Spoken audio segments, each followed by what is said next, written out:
The Main Intelligence Directorate of the Ministry of Defense, GURMO, of Ukraine has shown an intercept of a radio conversation between Russian troops. In it, a commander threatens to zero out his own soldiers for refusing to go on the offensive. The video was published on the official Telegram channel of the intelligence agency. The incident took place in the Novopavlovsk direction. Apparently, 2 Russian armed forces stormtroopers escaped. Their commander radios his subordinate to find the fugitives and to storm the area together. He threatens, if the situation does not change within 30 minutes, the entire unit will be shelled with mortars. Look for these 2 and move out. If after 30 minutes nothing changes in your movement, the entire forest regiment will be taken apart by mortar fire. How did you receive me? Reception, the officer says. The Russian armed forces attack aircraft is in despair. Got it. What? Are you going to hit your own? Where am I going to look for them? Am I going to rush there alone? He asks the commander. The latter replies, it is in your interest to move. Take them and move them. The Main Intelligence Directorate of the Ministry of Defense of Ukraine notes that such methods are part of a system of violence and coercion in the ranks of the Russian army. The intercepts show that discipline in Russian units is maintained by threats of friendly fire, with soldiers forced to obey dangerous orders at the risk of their own lives. Recently, members of a recently formed Russian assault unit say their commanders deployed troops to stop them from retreating and threatened them with death after they suffered huge losses in eastern Ukraine. Barrier troops, or anti-retreat forces, are military units positioned behind frontline forces to maintain discipline and prevent soldiers from fleeing.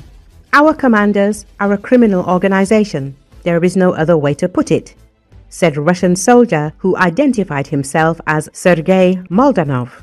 Earlier, the British Defense Ministry said Russian forces had probably started deploying barrier troops or blocking units. The tactic of shooting deserters likely attests to the low quality, low morale, and indiscipline of Russian forces, the ministry said in a statement.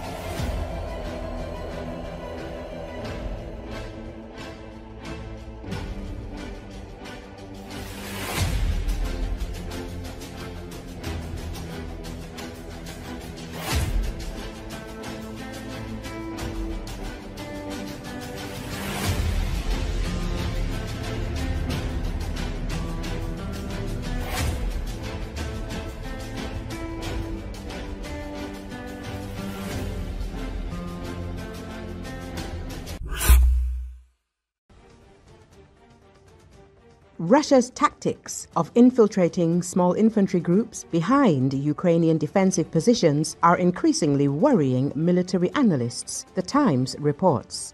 The authors of the publication describe the evolution of Russian tactics at the front. Instead of massive meat assaults and attempts to forcefully push through the Ukrainian defense, the Russian command now uses its soldiers as bait to reveal the positions of the Ukrainian defense. Since the early days of the war, the fighting has been portrayed as a contest between the cunning of the Ukrainian army and the raw, brute force of Russia. But evidence from the battlefield and recent gains by Moscow's forces suggests that this view is increasingly outdated, the publication says. Rob Lee, a former U.S. Marine who lives in Kiev and analyzes the war for the U.S.-based Foreign Policy Research Institute, worries that Russia is not only maintaining a numerical advantage but also innovating.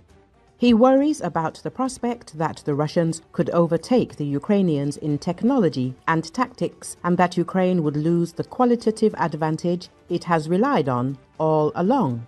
Russia's territorial gains, especially in July, were quite significant and greater than in previous months. The Russians advanced 10 to 12 kilometers in several directions. We have several areas where the front is starting to leak. Polish military analyst Konrad Muzyka agrees with his colleague. By aggregating explanations from analysts and accounts from captured Russian soldiers, The Times outlines the essence of the new Russian tactics that the Russian command has been systematically using in recent months. In many places, the density of Ukrainian defense is very low. Usually we are talking about 10 to 12 soldiers per kilometer who occupy 3 or 4 camouflaged positions and from there observe the front line. Since there is no continuous line of trenches, the Russians are infiltrating tactics. Small infantry groups of 2 to 6 soldiers try to sneak between the Ukrainian trenches, often at night, and gain a foothold in the rear of the Ukrainian forward positions, waiting for reinforcements.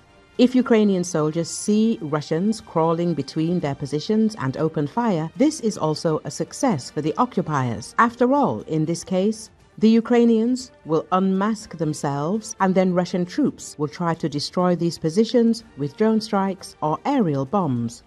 The fact that most Russian soldiers die trying to crawl a little forward or at least simply find camouflaged Ukrainian positions does not matter to the Russian command. Soon, Russia will send more of the same.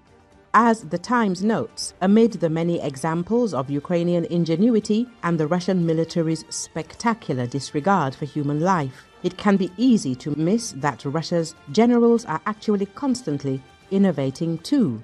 For example, near Pokrovsk, the Russians are quite actively using drones to provide everything they need to those of their soldiers who were able to crawl into the Ukrainian rear and cannot receive food and ammunition through regular army logistics. And all this against the backdrop of the fact that the huge losses of manpower have virtually no significance for the Russians. As The Times writes, Russia steadily recruits about 30,000 new recruits into the army every month, while Ukraine barely reaches a third of this figure. The aforementioned American analyst Rob Lee warns that further accumulation of Russian superiority in various aspects of warfare could create truly serious problems for Ukraine, even compared to what it has now. The Russians have not achieved the desired result on the front this summer, failing to achieve a major breakthrough. But the trend on the battlefield is clear, and it has left some Ukrainians with a sense of foreboding.